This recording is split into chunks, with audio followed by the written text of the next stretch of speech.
And we're live. Right, 6 o'clock on the button. Brittany, everybody, welcome back to Wheel Talk. How are you? I'm good. How are you? Yeah, I'm really well. I'm I'm actually not You, that good. I should explain why I'm actually not that good, but I'm trying to be okay.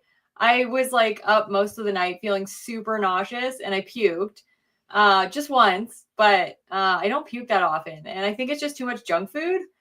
I've been eating like so many sweets and stuff. And so like the thought of sugar right now makes me want to. So, but yeah, I feel okay right now. I had a shower.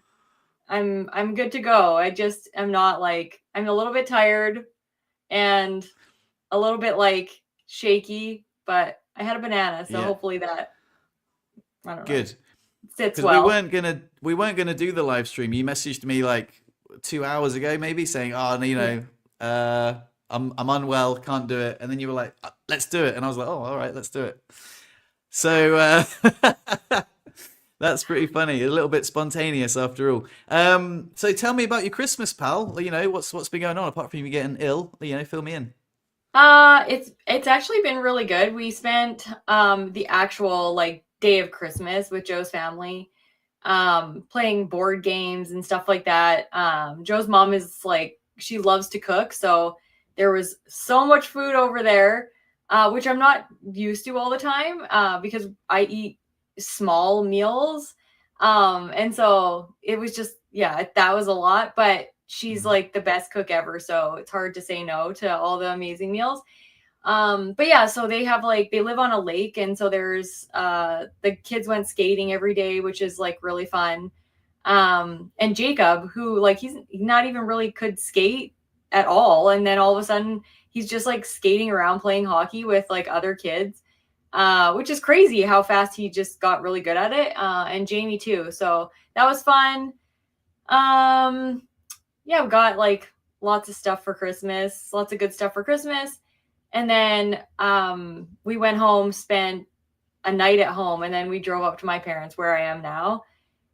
So yeah, it's been good. It's just lots of Nice. traveling, lots of visiting. It's a bit of an indulgent time of year, isn't it? I feel like there's just been cakes and mince pies and chocolate everywhere. It's been hard to. I've lost the streak on the app, by the way, so like that's out the window. Oh, So it's yeah, it's hard. It's really hard to so track your calories when you're not cooking for yourself. Like it's just impossible. it is really hard, and like you have to have a level of I guess like freedom at during the holidays. You can't be super strict, otherwise you're not going to enjoy some of the really good fun things that people take part in. But like yesterday, too much. I'm not Yeah. used to eating that much sugar, and so I think my body was just like, all right, like it's got to come out one end. Yeah, well, Benji messaged me and he said he had a similar thing, just a real bad headache and just, an energy crash, feeling sick. So yeah, I think it's just overindulgence, especially if you're used to having like a healthy lifestyle and then all of a sudden December comes and it just ruins you. Yeah, I know. It's so hard, and I think the for me I lose the like it loses the magic when I see how much junk food is around. Because when I was a kid, I didn't really think about it. Like I thought it was fun to Mhm. bake the cookies, but I didn't really think about whether we were eating them all and how much money we spent to make them or anything like that. And now as an adult, all I see is like dollar signs for junk food that people are trying to force themselves to eat, even though it's not good for us. And so I'm just like, next year, let's not make so much junk. Like, Mm. why do we need, can't we just make one pie to have at like Christmas dinner and then not have so much junk afterwards? But it comes from everywhere. Like, my sister's boss gave her so much baking and like treats and Mm. stuff for Christmas. And like, what do you do with that stuff, right? Other than bring Yeah. it to your family's house and try and share it, because nobody's going to eat that individually. It's hard to avoid, but I guess sometimes you've got to embrace it. You're like, oh, okay, I'm gonna, put on a few pounds over December, but come January, I'm gonna be back in the gym. I hate January because like the gym is always super busy. You're like, oh, fucking Yeah, hell, all these like, give it till March, they'll all be gone. I know. It is really like it's good that people set New Year's resolutions, but I think one of the things that like we lack as a society in general is just consistency and like the discipline to do things when we don't want to. I just was reading this book called The One Thing, and it's basically about focus. And he says that like all the habit gurus always say that you have to build a habit, or it takes 21 days to build a habit. Mm. Actually not true. It takes 21 days sort of to build a habit, but in order to build a habit that doesn't take discipline, it takes like 3 months or something. Like it's a way Wow. longer, because he said when you're building a habit, it takes a lot of discipline and it takes a lot of willpower in order to maintain the discipline. But once you build the habit beyond the level of discipline, then it doesn't take any discipline to maintain the habit. So like as an example, my stretches in the morning, when I first started doing them, it took so much discipline and willpower to wake up early enough to do the stretches, to tell myself that the stretches had to be done before I got out of bed. And then I just did that over and over and over again. And now it doesn't take any discipline whatsoever because the habit is so ingrained. And Mm. I thought that was a really interesting concept with habit building, because most of the time people say, do something for 21 days and then it's easy. And it's really not. It has to really become part of your lifestyle. And look, like you've been tracking your calories and meals for hundreds of days, and it's still Mm. really hard when there's like stuff that interferes with your routine to maintain the habit. And so I think like the discipline paired with the like habit building is really important, because you have to Mm. be able to maintain the discipline long enough that it doesn't take any discipline, if that makes sense.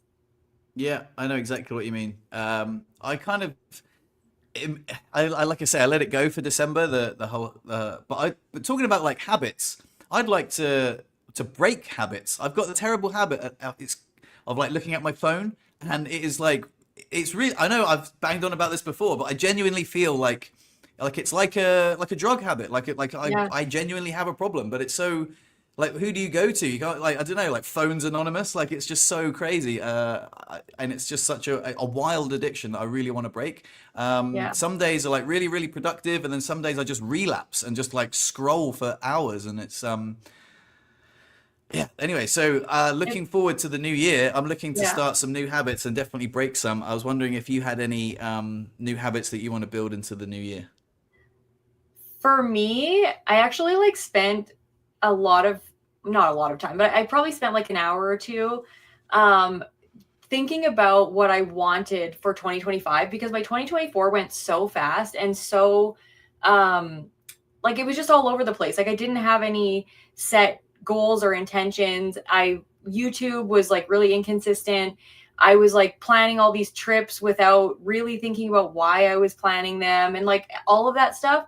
And it just was like it felt very hectic. And so my sort of intention going into 2025 is focus, and I really want to set specific goals that I can look back on my 2025 and see if I accomplished them.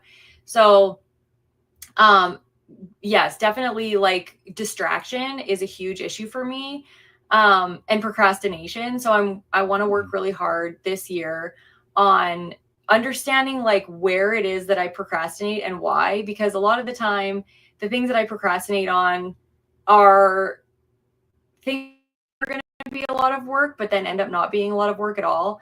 Um, and so yeah, for me it's just about focus and routine. And so I have like content, like my goal for like YouTube is to create a content uh production cycle essentially that allows Mm. me to create content in a consistent way without feeling overwhelmed, and to sort of build a routine into it, because I haven't had that at all since I started my YouTube channel, and it's really stressful not to know what content I'm making, and not even having a plan at all. So I'm trying to plan like tentatively the year out, so that I can build in content that makes sense for certain times of the year. And then obviously What just like having fun and throwing stuff in there. But for me this year it's all about routine and focus. Why is that so important to you? The content uploading. Um Well, you know what? I don't even really know. Like the YouTube thing for me is important because it really does maintain a level of commitment to the community that I serve. So that is important to me because it's a part of my like, in part of integrity, I feel like as a content creator. Um, and so I want to show up consistently. But the thing that I struggle with, because I've never struggled with YouTube, I love YouTube and I really do like showing up consistently on YouTube. The thing that always sort of messes me up is where else do I show up? Do I even have to show up other places? Because some people aren't really YouTube watchers and I want to be able to help Mm. everybody. So then I feel like I have to be on Instagram and all that stuff. But then I think, do I really? Like, is it okay to just focus on one platform? I don't know. Like, I don't know. What do you think? That's a really good question because it struck me like as you were saying it, I was like, yeah, I also have a YouTube channel. Obviously, I haven't been uploading very much at all because I feel like I want to upload things of value, like not just for the sake of like Yeah, having a. It's no point in having a video every week if it's fluff. I want to like exactly. either it's going to be like useful and helpful or not, or it's nonsense. So that's actually why I like Patreon. I've started to upload videos to Patreon, which are like the fluff nonsense that like there is definitely a crowd for. Like it's just like the everyday updates, like like my old vlogs. They're just like very sort of unedited, like unfiltered thoughts, which is quite nice. But like my YouTube channel, it's kind of like under the banner of Fredo the wheelchair guy, which I don't even really like that even name anymore. But like I think when people come to the channel, they want to be like, oh, I want to see helpful wheelchair content. I'm not here for the fluff. Although there are people there that are for the fluff. But I don't know. I struggle with content creation in that way, and that's why I was asking you, like, why is it so important for you to turn up, like, rather than just being just like having, I don't know, like, is it just creating content, or is it something else? Well, I think for me, the reason that I want to show up consistently is because I follow people. I don't follow like I don't I'm Joe is like a very different consumer of YouTube than I am. So he follows people for the information, the educational content specifically. And if they start talking about like, what they're doing in their lives or the relationship with their husband, he's just like, I don't care. Like I'm here to Mm. learn how to build a desk. Yeah. And I'm very different that way. I do actually enjoy that type of thing. So if somebody is teaching me something and I can be entertained at the same time and figure out who they are as a person, that makes me want to follow them even more. And so there's a girl that I follow, Catherine Manning, and she's changed her channel a few times. She used to be specifically a YouTube tips person. She started as like how to do SEO and search engine optimization for blogs, and then she changed to YouTube, and then she changed entirely to just a personal lifestyle brand. And I've been following her all along those like changes because I like her. And so it really Mm. doesn't matter to me what content she puts out anymore because she bought a house on a lake and renovated it. And so that was a bunch of her content. And now she has a baby and her content is now like all mom stuff. And it doesn't seem to matter to me what she changes to because I really like her. And Mm. so I think for me as a content creator, I'm trying to build that sort of personal brand loyalty within like my community because I want people to follow me no matter what I do, whether I am doing YouTube tips or whether I'm traveling or whatever happens in my life. I want people to still follow me because I don't want my content to become irrelevant. Mm. So I'm really trying to build a relationship with my viewers. And I think that if you don't upload consistently, it's really hard to do that. So Mm. that's my goal anyway. Mm. Do you want to come say hi? I told him he could come say hi. Do you want to come say hi? You can. Hello, little No, he's man. like, I'm out. He's out. Um, Yeah, I know what you mean. and So I recently had a video go viral. It yeah, was my story of being paralyzed, and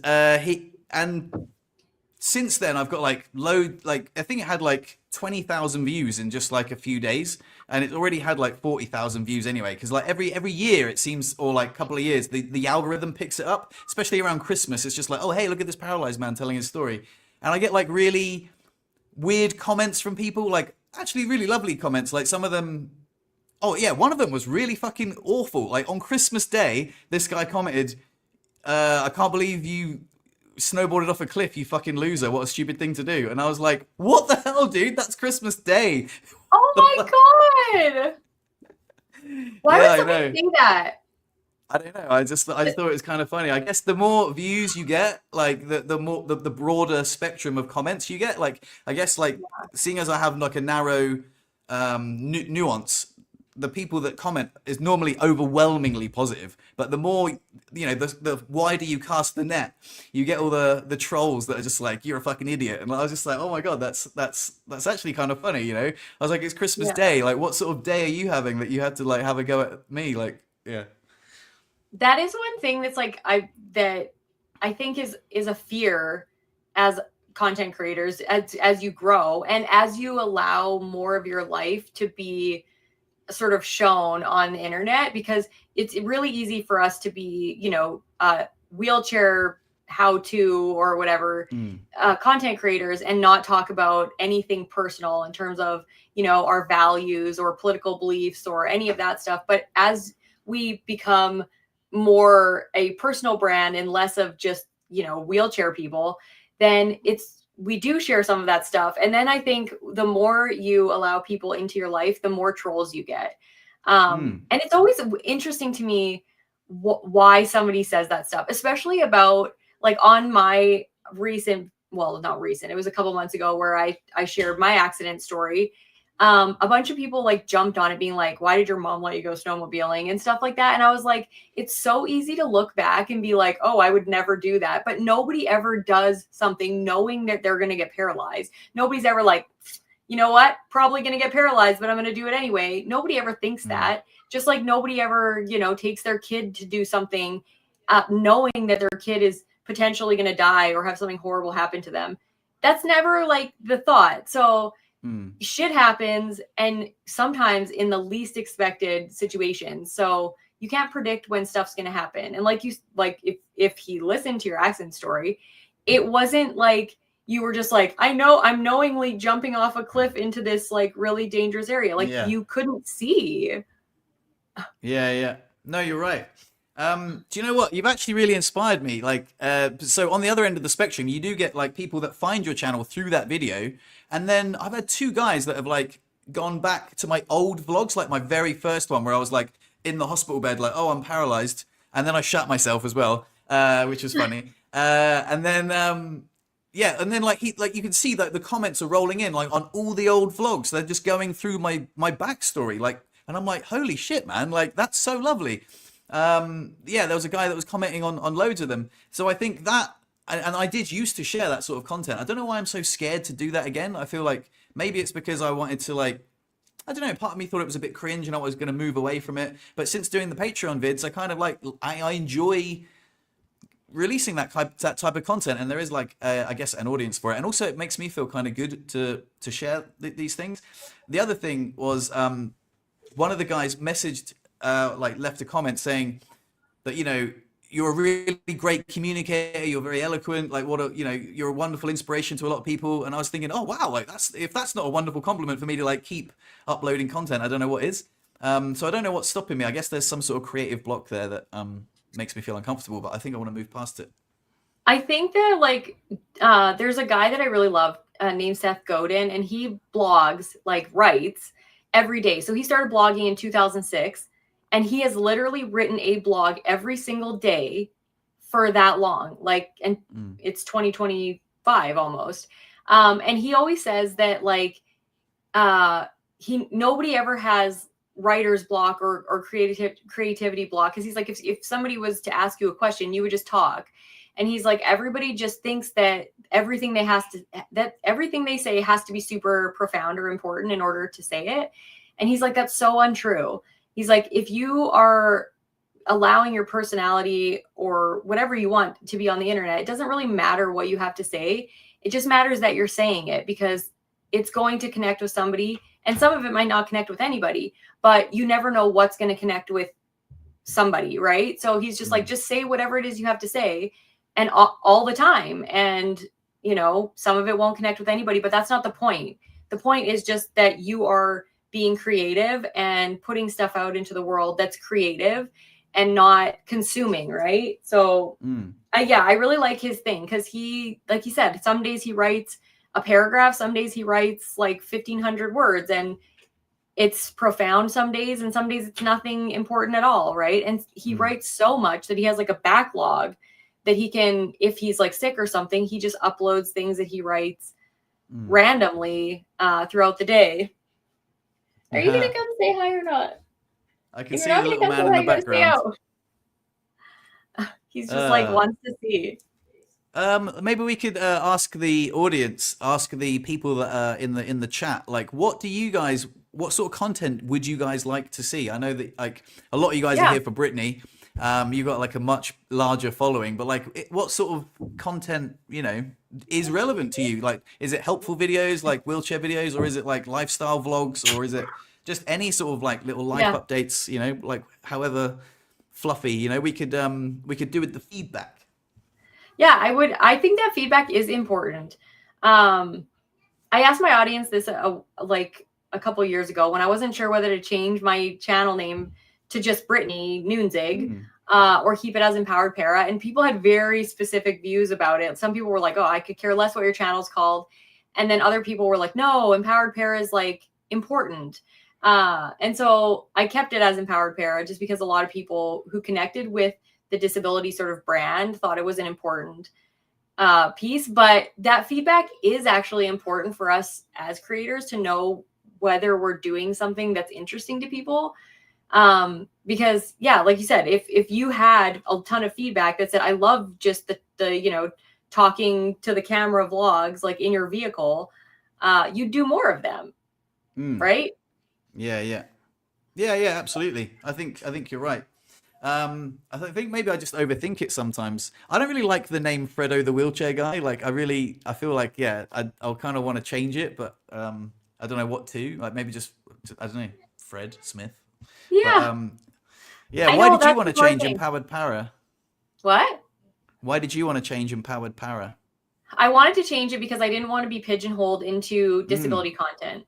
Or the wheelchair Because I was guy? like, I love doing disability content, and obviously I have like a spin on all of that stuff, but I just wanted it to be me and whatever I'm doing. So if, I don't know. A lot of people thought though when I did get that feedback that I am in a wheelchair and I'm always going to be in a wheelchair and everything I do is going to have a disability lens.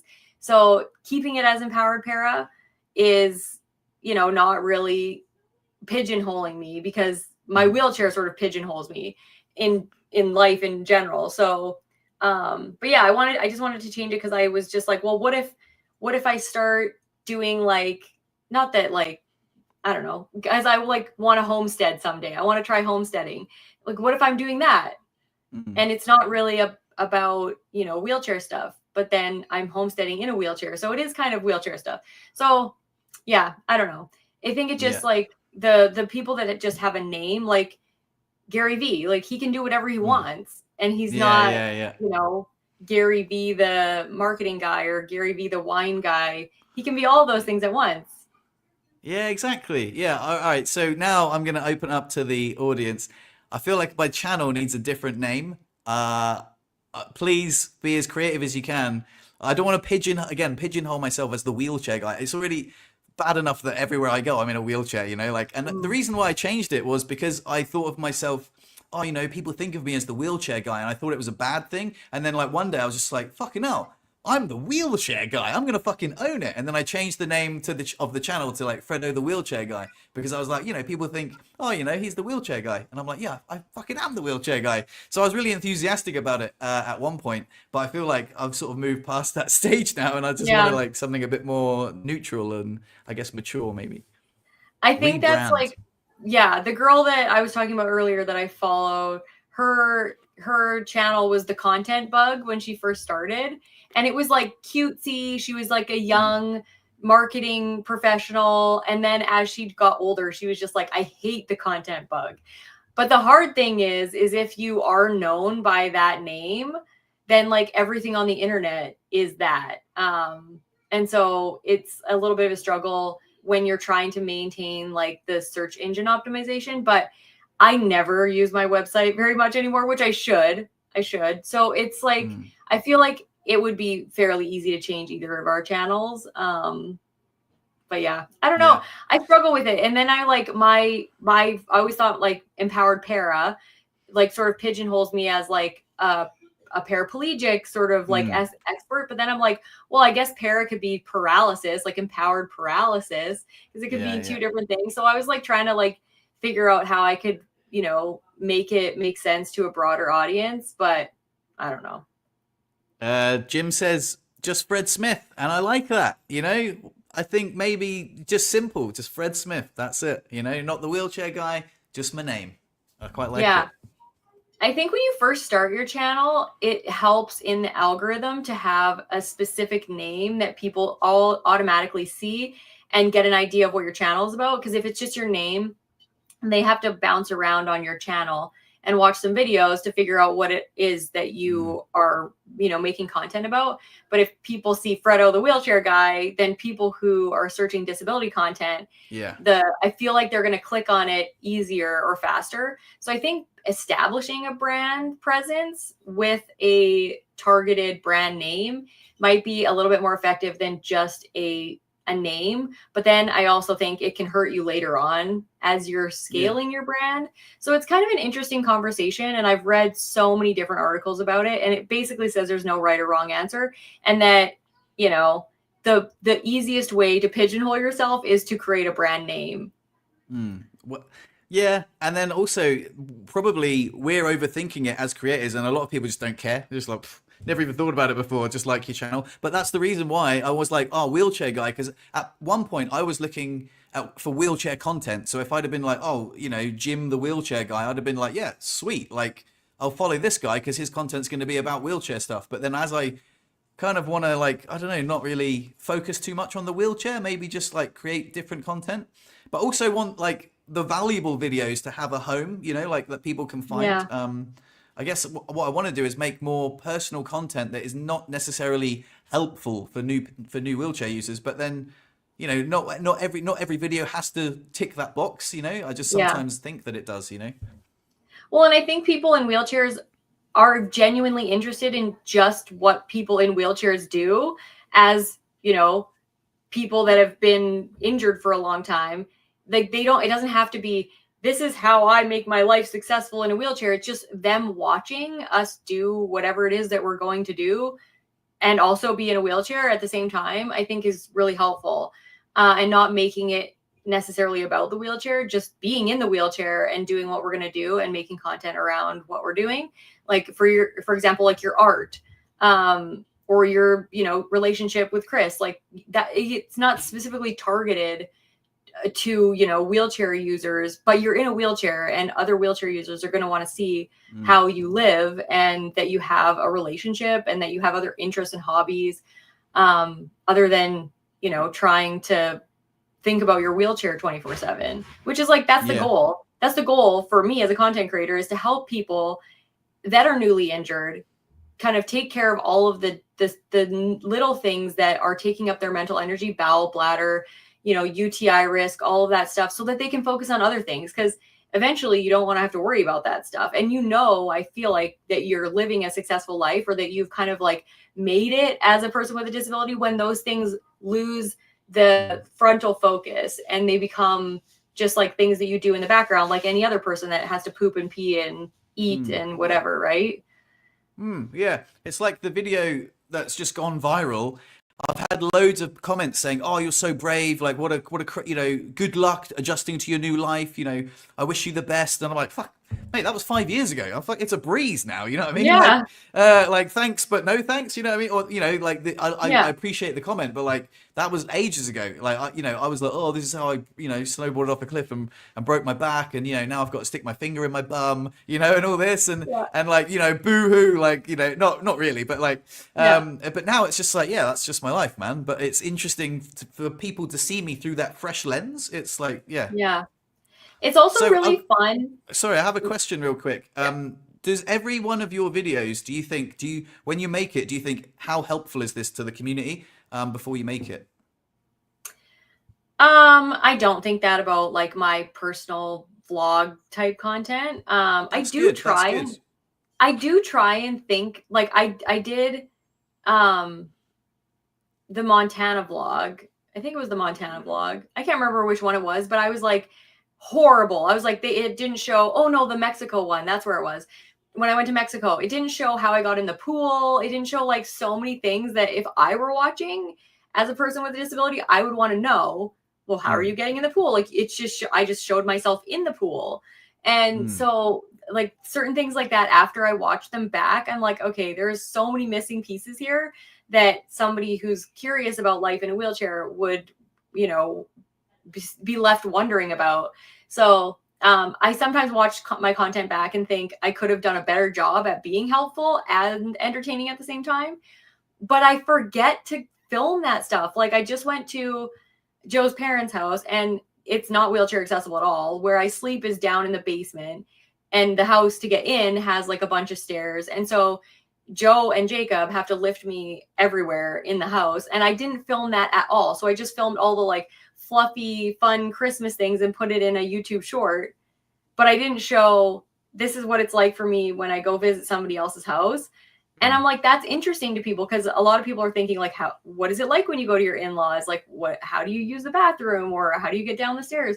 And I should have kind of put that like in the entertaining content, show how I do Christmas, but then show a few little snippets of like what it's like in a wheelchair at my in-laws house. But But then yeah, do I you just think that forget. everything becomes content? You know, like, oh, quickly film this. You know, it's like it's almost like performing. You're like, oh, you know, let me go outside and come back in again. You know, Yeah. like, it feels like that's why I stopped doing it because I really enjoyed like sharing the like the vlogs. But then like every time I was like, oh, you know, like let's take a selfie or like film stuff. It felt a bit. I don't know. You need to balance it out. Otherwise, it gets a bit cheesy. You know, not like for Yeah. the content, but like for the creation. Like as you know, like you get great footage, but it's kind of forced into real life into like a nice. You know what I mean? You have to strike a Yeah. balance. It also, yeah, and it gets annoying for the people around you too. Like if everything you do is like, I want to take footage of this, it's really annoying. It's so fun to have after, like when you make the memory and you know, put together a little video and you send it to everybody and they're like, oh, that's such a great memory. Mm. So people like it after, but when it's Yeah. like the dominant thing, like, oh, I have to film this or I forgot to film this. We have to do that all over again, guys. Like people just get Mm. like annoyed with it. Yeah, it's interesting. It's like the experiencing self versus the remembering self. I remember I went on a camping trip many years ago to Woolacombe down in the UK, and I had a GoPro, and it was like my first GoPro, and I was like doing all these creative shots, like, but nobody could see the footage. Nobody could see like the edit that I had in my head, you know. So I was just like, we were playing mini golf, and I was on the floor, like getting the ball rolling in the hole, and like putting it, and I was like, everyone cheers, and like, and it kind of like felt like, well, I think in hindsight, everyone was like, "Oh, this who is this guy?" Because I didn't know like a lot of people that were on the holiday. But then when I made the video, everyone was like, "Oh, mate, that is a sick video. That is so creatively put together. Like, how wonderful! What a beautiful memory of our holiday." But at the time, I was the weirdo with the bloody GoPro stick, you know. Yeah. I know it's very awkward being the person with the camera and having a vision of what you want it to look like, and then like I said, it's so awesome afterwards. Like people love it afterwards, but while you're doing it, it's kind of awkward. Mm, And then there's some people that just don't want to be on camera. Like I mm, have like quite a few family members that are, you know, really against social media and stuff, and mm, so they don't want their kids on camera, they don't want themselves on camera, and so I have to be really careful what I'm filming, where I'm filming, and then what I'm putting on the internet, which is like an interesting dilemma almost, because people want to know all parts of my life and there's some parts that other people don't want shown, right? So I have to really balance that.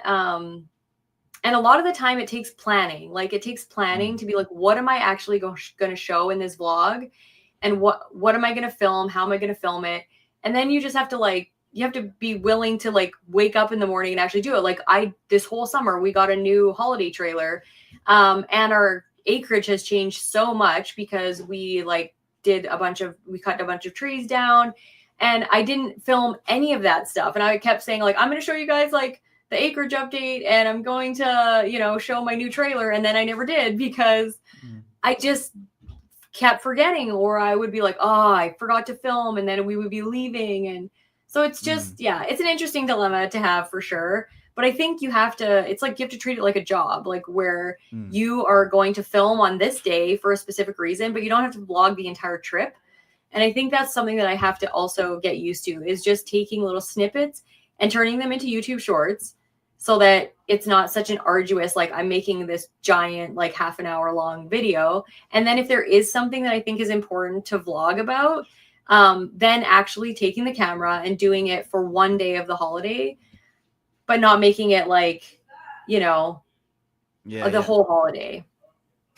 How do you feel about like YouTube content versus like Instagram and TikTok content as a creator?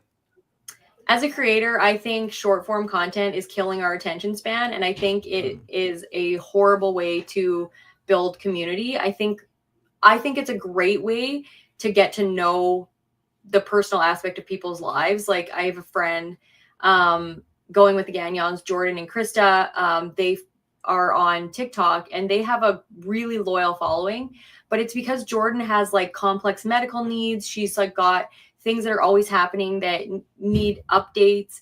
And so I think that there's enough like sort of not volatility, but it is kind of volatility in their life that people need updated on. And they don't want like, big long videos. They just need like, hey, this is us. We're in the hospital. Jordan's doing good. And they make little fun TikToks about her being in the hospital. So I think that's good for things that are like that. But for, I don't know. I really don't like the doom scrolling and the 3-second videos that, have to have a hook. And if you don't stay and hook people, or if you don't hook people in the first 3 seconds, then you've lost them. Like I hate that because sometimes I watch a movie and I don't even get into it until like the first half an hour, but then it's like an amazing movie.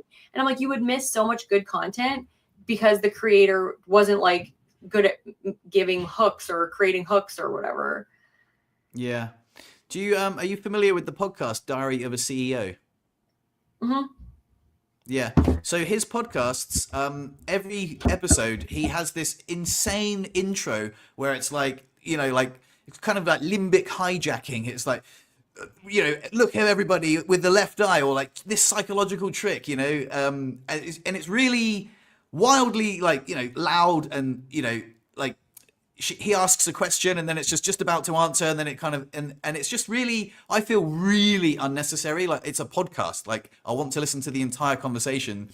It's like a real stark contrast between Modern Wisdom podcast, which is one of my favorite podcasts, where literally he just starts talking, like we do, we just start talking. There's no like intro, there's not like, oh, these are the highlights of the conversation. It's like, no. And I really prefer not having to be sold on the podcast. Like I'm just like, yeah, I get it, you've got me with the title, like I want to listen to the podcast. It really annoys me. I find it so cringy that but that's what it is. It's popular. He's got like 9 million YouTube subscribers, so obviously it's working, but I just don't like it. Yeah, I know. I feel like it's just who can manipulate people the most. And I don't want to have to manipulate people to watch my content. I want to be helpful, genuinely helpful. I want to be genuinely kind. And I want to help people feel supported. And if that is what you get from my content, great. But I don't want to have to manipulate you into like watching my content. And I don't want ever to manipulate somebody into buying my programs or, signing up for my Patreon. For sure, like I'm going to plug stuff like we do on here and say, here's a fun thing that you could go watch. But I'm never going to be like, you can only watch it if you sign up for these 7 days. And, it's only on sale for these 7 days and then it's going to be gone. Like I'm never going to do that. Like I don't need to manipulate people to watch me, which is why I love people that have on their YouTube channel, like they just go, hey, if you love my content, consider subscribing. I love when they say consider subscribing, because I'm like, hey, if I get to consider it, then it's my choice and I probably will. But if you're like, you're a loser if you don't subscribe to my channel, then I'm like, dude, that's so bad. And there's a lot of manipulation techniques in all of this attention seeking behavior. And I think it's just like you say, it's cringy. And not that like I like the Diary of the CEO, like his podcasts are good. He doesn't need to manipulate people. in order That's to my watch point. them because That's they're exactly my good. point. Yeah, Yeah. and he's always like, "Oh, do me a massive favor. Like, the analytics show that 70% of you don't subscribe, so please do me a huge favor and hit the subscribe button. It means the world to me." I'm like, "Fuck off, man! Like, I I know what know. subscribe means. You have a good podcast.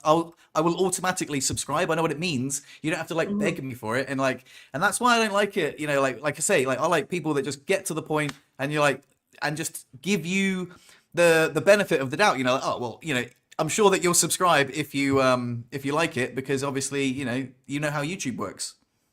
Exactly. I know. And I would much rather somebody say, if you loved this, share it with a friend who might be helpful for, or if you loved this episode, consider leaving a review. I think I would much rather like that than people tell me to subscribe or tell me to follow them.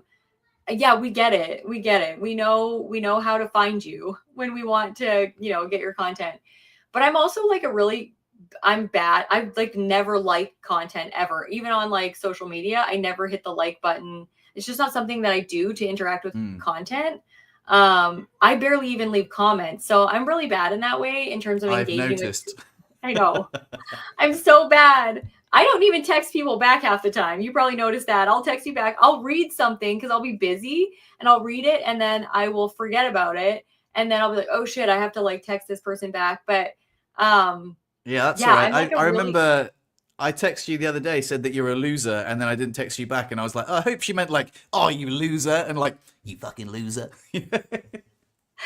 yeah, that was because I said I forgot my computer. Or I was like Yeah, traveling and I was like, oh, I forgot my computer.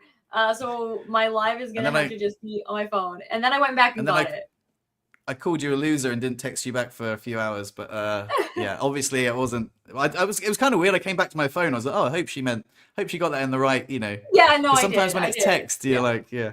See, that's why I'm Um, like I'm a really chill person in that way. I don't expect people like if somebody doesn't text me back, unless it's like my kids, then I'll like lose my shit. I'm like, are they dead? Like what's happening? But if somebody doesn't text me back, I'm never like I'm so chill about it. I'm like, whatever. So I'm never one of those people that thinks too much about stuff. I don't read into things a lot. And I hope people don't do it with me either. But yeah, it's yeah, interesting being that way as a content creator because you never really know where the line is and how people are going to react. yeah. Listen, let's change lanes. I wanted to talk about the things that we were going to get on our Patreon, and Yes. the things that we were going to do with challenges. So we had the idea. I sent you a message the other day after a gummy, and I was just like, I've had the best idea ever, that we could do challenges. So, for example, I suggested the Waking Up app has got like a lot of meditation challenges, like a 21-day introductory course of meditation, and we do it simultaneously and then talk about it, uh, on the internet, on the podcast, and then every week we'll plan content for next year surrounded by this content. Or excuse me, we're going to do lots of challenges and then share them on the internet, and then Yeah. people can join in with these challenges. Yeah. And yeah, like so it could be what you say, a pull-up challenge, a stretching challenge every day, a meditation every day, a journaling challenge. Why don't Yeah. you take the baton and run with it? Yeah. So Fred had the idea of doing this initial challenge that we could sort of involve our Patreon community with, which is this meditation challenge on the Waking Up app, which is totally free. I'm not sure if you're going to post the link to get the discount code or whatever to get the free I month. I can do, yeah. Um, yeah. So we'll flesh it out a little bit more. And we were supposed to like, I said, let's have a whole calendar for the year by today. And then yesterday was a shit show. And then I got sick. So Yeah. we didn't end up doing that. But we have a lot of ideas for challenges that we think are important lifestyle habits to build. And we're going to try and sequentially sort of stack them so that you build habits on top of one another that complement one another and that isn't like super arduous to keep up with. And then you can like, if you love the habit, keep it. If it's not serving you, don't. It's just one of those things that like, at least you get to try it in a community space with accountability, because that's always important for me. Anytime I've ever done like meditation challenges, it's always been sort of like these 21-day things that I can like click off my calendar, and I know I only have to do it for 21 days. And then at the end of the 21 days, I can either keep doing something different, or if I really like it, I can keep doing that one thing. And I did a specific like health healing meditation with a group of girls, and it was awesome because I actually showed up to lead the meditation. And so they showed up for me and I showed up for them. So it was really great. So I think this is going to be a really similar sort of situation. And it allows us to talk about the things that we're growing and doing together on the podcast, and also building community around really positive habits. Because I think there's so many people building community around really negative things, like just negative politics and negative everything that allows you to put yourself in this camp or that camp, and hate this person or hate that person. And I think the habits or the challenges that we're going to do are all really positive things that are going to build a beautiful community instead of a divisive one. So yeah, exactly. I think it'll be good. People can join us for accountability. Yeah, we'll post on our channels, we'll post on our Patreons. I'm going to give it another shout out because I'm loving it. Yeah. I can see some Patreon members in the chat. Sonia, what up? And also there was a someone asked a good question in the comments, which I will get to. Yeah, but before that, just to recap, I think this challenge thing is going to be really, really cool. I'm looking forward to doing it, looking forward to sharing it, and I think it will be a really cool collaborative thing that we can do with the audience if they want to join in. So that's really awesome. Yeah, I'm excited. Is the meditation challenge that's on the Waking Up app, because I downloaded it, but my internet sucks here. Just on my phone, because it's fine on the computer. It won't load, like the actual app won't load. So is the challenge an actual built-in challenge on this app? So it's an introductory course. So it's like a daily meditation every day with a little talk by Sam Harris. I see it. And Sam Harris is an incredibly eloquent, well-spoken man who articulates himself extremely well. And he just communicates about consciousness, mindfulness, and just basically how your mind is a little bit out of control, and not a lot of people recognize it. Like, he has a wonderful chat just about how sometimes basically most people just spend a lot of their lives just lost in thought on autopilot. And he says if you can just train your mind to like recognize the thoughts and just then you can have a lot more agency over things. And he says like the unexamined life is a bit of a waste, and you should give it a go. And he makes a really compelling case for meditation being like the anchor for just discipline and just a decent life. So yeah, it's pretty cool. Well, and it's like that same thing about being your thoughts, your thoughts being the master of you, or you being the master of your thoughts.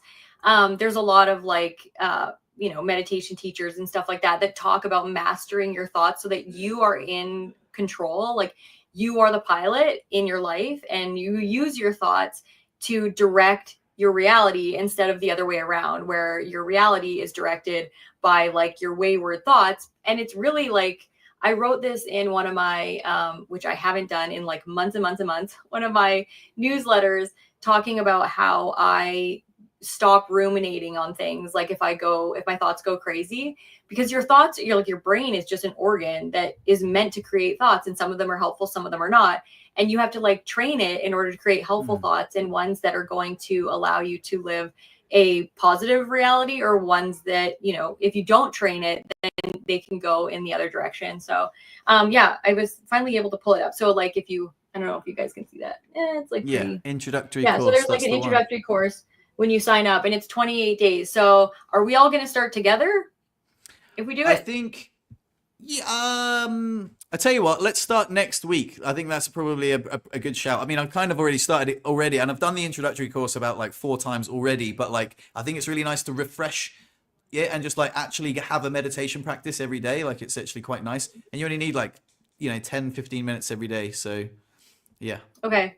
Okay, so like officially we'll start like chatting about the introductory course. If anybody wants on the next podcast, which is in a week It'll from now. be, So yeah, a week.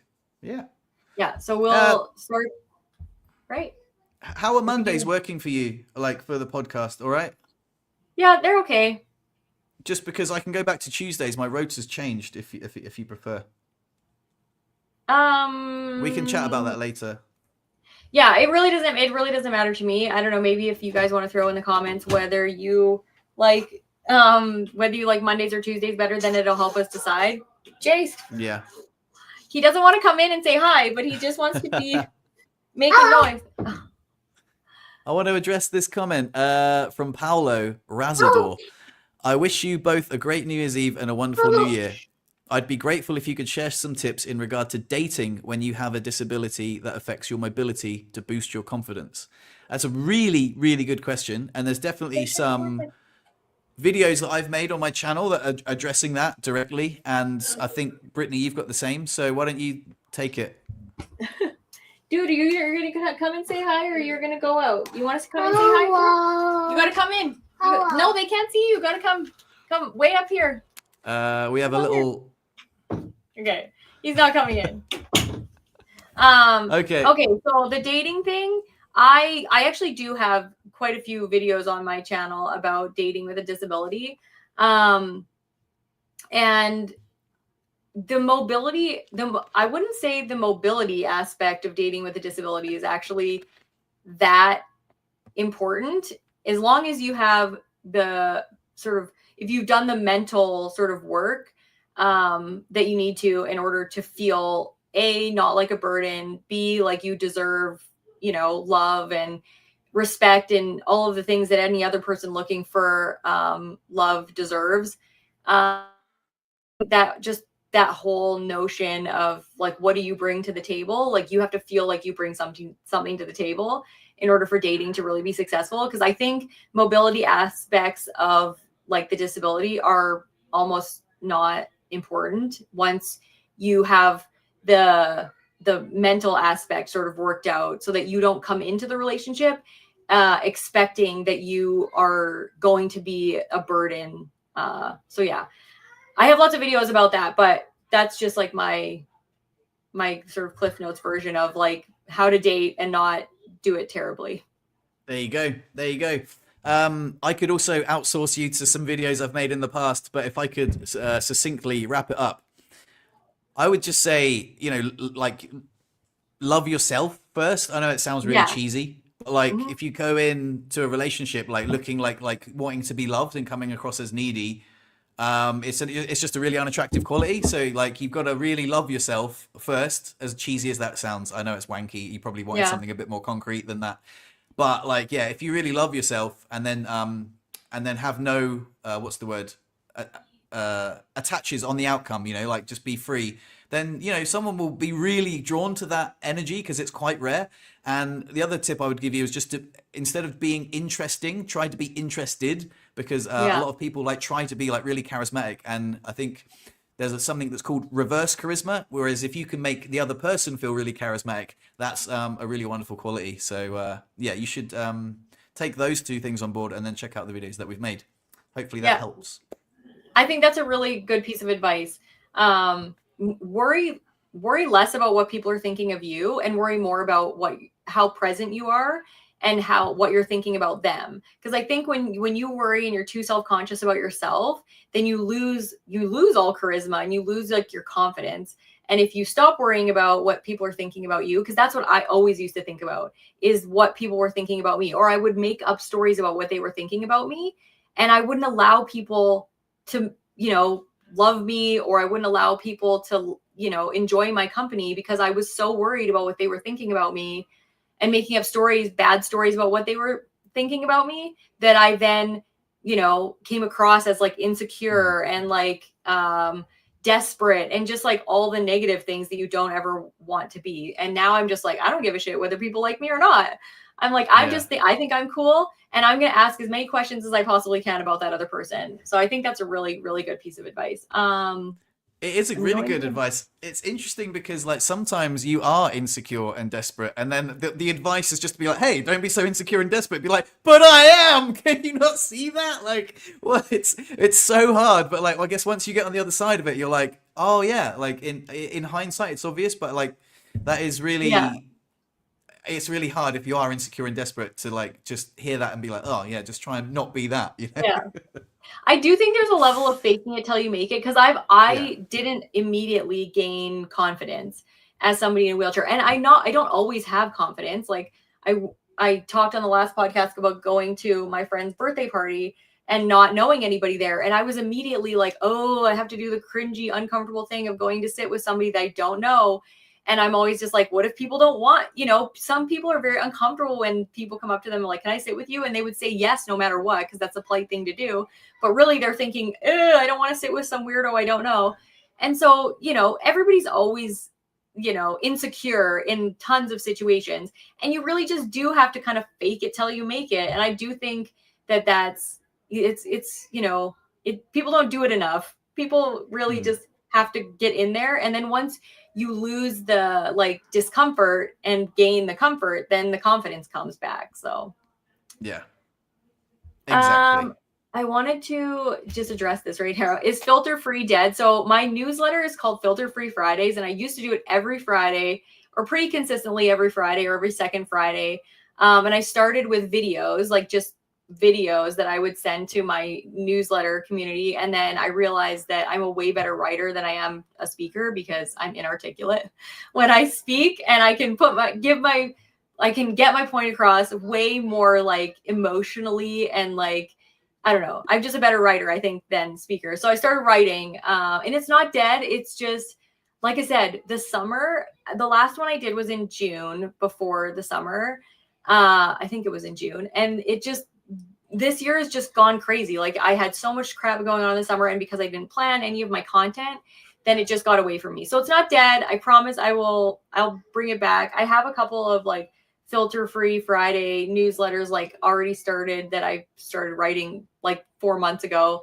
I'm gonna finish those and send them out. But yeah, it's not dead. I really like the newsletter community too. They're all different. I love having different ways to connect with people, and the newsletter is definitely not dead. So Nice. That's good. I did wonder yeah. what that comment meant. I was unaware of the filter free thing, and I was like, "What is that?" And so yeah, Yeah, I started it's just called Filter Free Fridays. That's what I started my newsletter to be called. And now yeah. I'm just like, I should just get rid of that because it's just, do I have to put it on Fridays? I don't know. Does anybody even read emails on Fridays? I don't know. Nah, you get on with it. Listen, our time's nearly up, and I haven't spoken about Christmas yet. Oh yeah. So I How was your Christmas? With Chris's oh, parents. thanks for asking.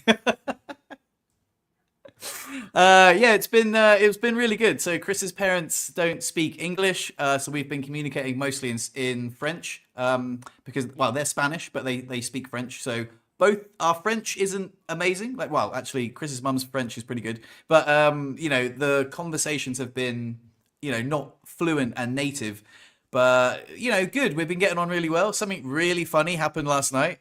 We were in the middle of eating dinner, and all of a sudden, Chris's mum just burst out laughing, just had an absolute like giggle fit, and I was like, "What the hell?" I was like, "Chris, like your mum looks really high." She was like, "Yeah, she had a gummy," and I was like, "What?" Like, so Chris's mum was like saying because Chris's mum's husband Nico, he like smokes weed occasionally, and she was frowning upon it, just saying, "Oh yeah, it's a filthy habit. I don't like it." And then randomly before dinner, just like had a gummy, a whole one, and I was like, "Jesus Christ!" So she just started absolutely like pissing herself laughing during dinner, and her eyes were like really squinty, and I was like, "What the hell?" So that was really really funny. And then did you guys all start laughing too? Yeah, it was really contagious. Like she was just Oh, pissing her pants laughing. And then Chris started laughing, and then everyone was just laughing. Oh my God, my mum is FaceTiming me. Do you not know I'm live on YouTube right now, mother? I'm gonna uh, answer it. Hello? Mum, I'm live on YouTube right now.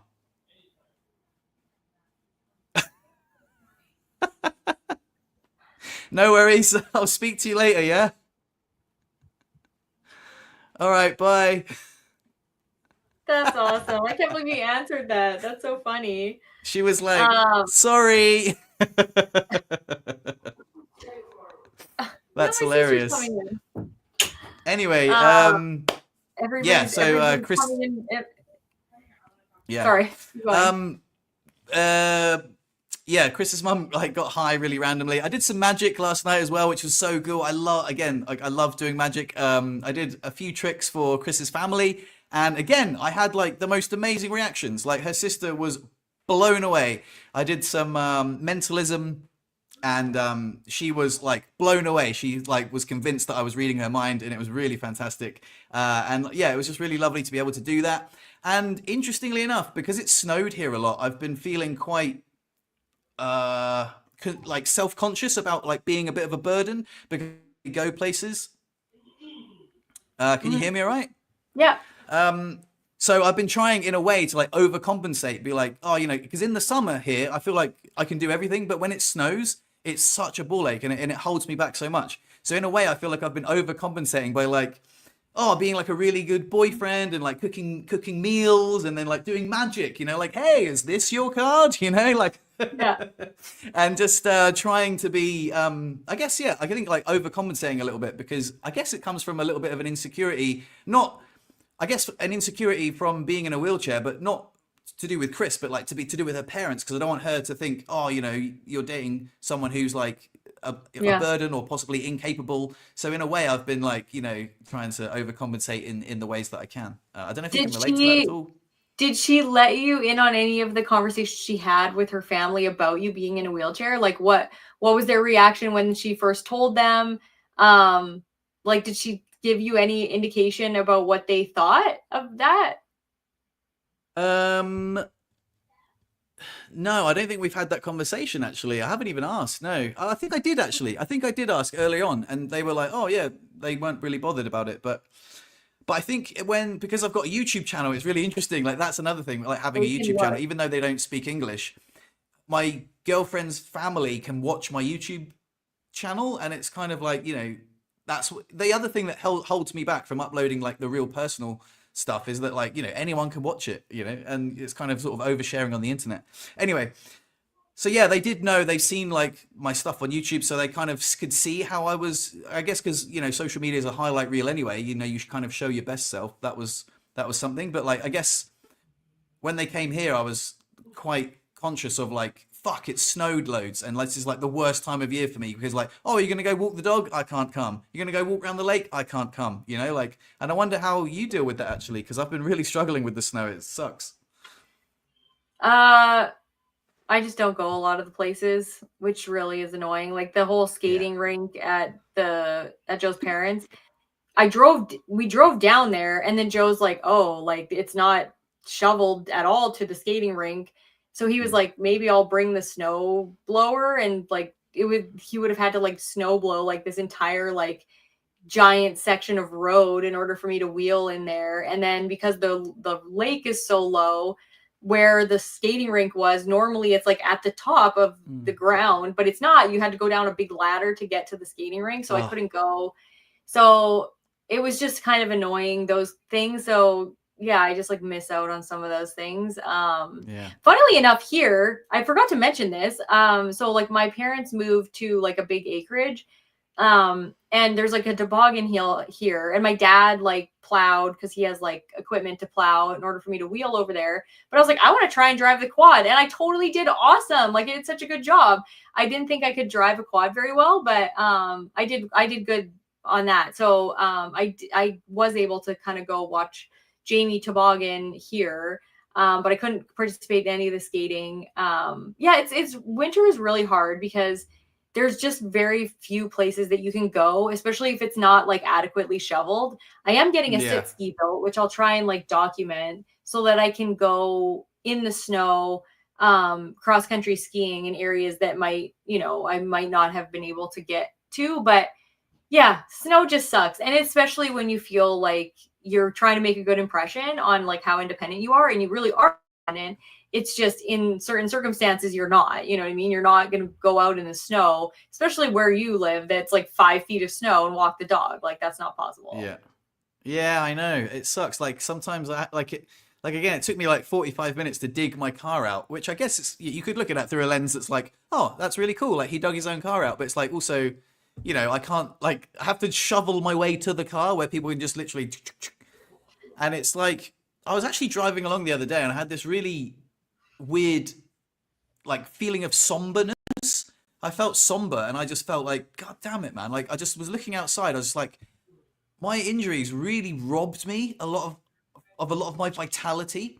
And I know that it's like not all this isn't so apparent all the time, but in winter it's really pronounced. And I just thought, yeah, you know what? I used to have a hell of a lot more vitality, man. I could just walk around this whole town, and I used to love snowboarding, and like I would look forward to the snow, and now I dread it. And like, even just finding a parking space is really hard because like you've got to find a parking space where you're not going to get out in snow. Like I went like a 10-meter push to the gym the other day, and from my car to the front of the gym, my wheelchair was like really deep in snow. I was like, it was really hard for me to just get from the. It was just really quite depressing, and I don't normally like get down about it, but like I did the other day. I just felt like fuck, like that's my vitality. That's my like, Yeah. oh, and it kind of sucks, if I'm honest. Like I don't really like. I like to be positive, but I also want to be real. And sometimes, I just do think, fuck, like I don't like being in a wheelchair in the snow. Yeah. I know it's really hard. It is really hard, especially when you're like getting stuck and stuff. And when there's just things that you can't go do, like I can't go tobogganing with the kids and I can't go. Mm. So Joe does a lot of that stuff and they do a lot of it on their own. And yeah, it's just sad that you're like, I'm sitting in the house while everybody else is doing all these fun things. And, I don't want them to drag me everywhere, but I also don't want to not be there. It's such a weird thing. Did you learn anything new about Chris seeing her with her family? Well, I haven't hung out with her sister a lot, and I noticed that they have very similar mannerisms, which was really cool. And Chris's sister gave me a tarot reading, which was Oh, where I think it was it was tough for her because she doesn't speak English as well as Chris, and I was a bit of a tough crowd for like tarot reading. I kind of felt like, there were a lot of sort of Barnum statements and like cold reading, and I was like a little bit like, oh, that doesn't really resonate with me. But like, I think a lot of people that would go to a tarot reading would be like, oh yeah, like they pick up on that and they wouldn't be so. So I really do feel a bit bad. I feel like I could have been a bit more open to it, but like I think I was just, and also she wasn't like fluently like using. If she could do it in Spanish, it would be a lot better. But so she was like doing it kind of broken, and she's I don't know. It was a bit, but it was nice to, like for us to get to know each other, a little bit over yeah. the tarot reading. And little did I know, while I was getting my tarot Chris's mum was having a gummy, so like that was so funny. Oh my god. That's really awesome. Well, that's really cool. I'm glad that you like had a constructive visit because it's always hard when like you have your relationship with Chris and then say her like family had come and you see like some dynamics that you're just like, whoa, what's happening? And if there was none of that, like major red flags of like, whoa, who is this person? Then that's always a good sign. No, I don't think so. In fact, if anything, I was quite impressed at just how tight knit they are. Like they're like my family. Like I'm really not that close with my family at all. I've lived in France for like 11 years, 12 years, and then before that I lived in Australia and New Zealand, and like I'm just really not that close with my family. As close as these guys are. Like they speak on the phone all the time. They've got a group chat that's always like constantly Yeah. going, and they're like so close. They're always like hugging each other and stuff. I was like, fucking hell, that's really cool. That's really awesome. Like, that's really admirable that these guys are so close. A lot of people have difficult relationships with their parents. And yeah, it was really, if anything, it was a green flag. I was like, oh, this is really lovely. Oh, that's awesome. Plus, it's also nice to see the dynamic, the family dynamic, if you guys ever do decide to have kids. Because you want, if that's a positive dynamic that you saw, then you're like, that's a wonderful thing for, to bring a kid into. You look like you have to pee. Yeah, I Wiggling always your have. I've been wanting a pee for the last 15 minutes. I actually have to pee too, so I'm gonna say this is a good time to sign off. Yeah, this And is just a happy new great. year to everybody. Happy New Year, everybody, and we'll see you next Monday, and we'll have some more challenges prepared. You know, we'll have Yeah. like maybe some sort of short to medium term calendar of things that you can join in Yeah. with, and we really look forward to doing those things with you as a community. I really like it. This was a great podcast. Thank you, Brittany. Well, thank you for my like accommodating my like we're not doing it, we're doing it, we're not doing it, we're doing it. And yeah, happy New Year. Happy New Year to you, Happy and New happy New Year, Year to everyone everybody, watching. and we will see you next week. Bye, guys. Bye.